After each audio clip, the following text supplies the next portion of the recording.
அனைவருக்கும் வணக்கம். நம்ம தோட்டத்தில் இன்றைக்கி எனக்கு ரொம்ப சந்தோஷமாக இருக்குது அப்படின்னு பார்த்தீங்கன்னா, இந்த மாதிரி விளைச்சல் அதிகமாக வரும்போது தான் நம்மளுக்கு சந்தோஷமாக இருக்குங்க. அப்படி நான் ஒரு விஷயத்த பண்ணாமையே எனக்கு கிடைச்ச ஒரு கிஃப்ட் இதுன்னு சொல்லி ஒரு வீடியோ ஆல்ரெடி போட்டிருப்பேன். இந்த மிளகாய் செடிகள் தான். ஆனால் நான் வருத்தப்படுறதும் இந்த மிளகாய் செடிகள் தான். ஏன்னு கேட்டிங்கன்னா, நான் மிளகாய் செடியே நான் நாற்றே வைக்கலை. ஒரு 5 நாற்று வச்சதோடு விட்டுட்டேன்.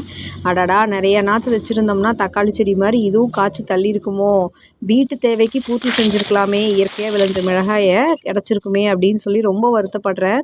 ஆனால் இந்த செடியில் உள்ள பழங்களை நல்லா முற்ற விட்டு பழுக்க விட்டு நான் எடுத்து விதையாக சேகரித்து வச்சுக்க போகிறேன். கண்டிப்பாக அடுத்த புரட்டாசி பட்டத்தில் இந்த செடியை நீங்கள் பார்க்கலாம். எவ்வளோ விளைச்சல் கொடுத்துருக்குன்னு பாருங்கள். கலரும் அட்டகாசமாக இருக்குதுங்க.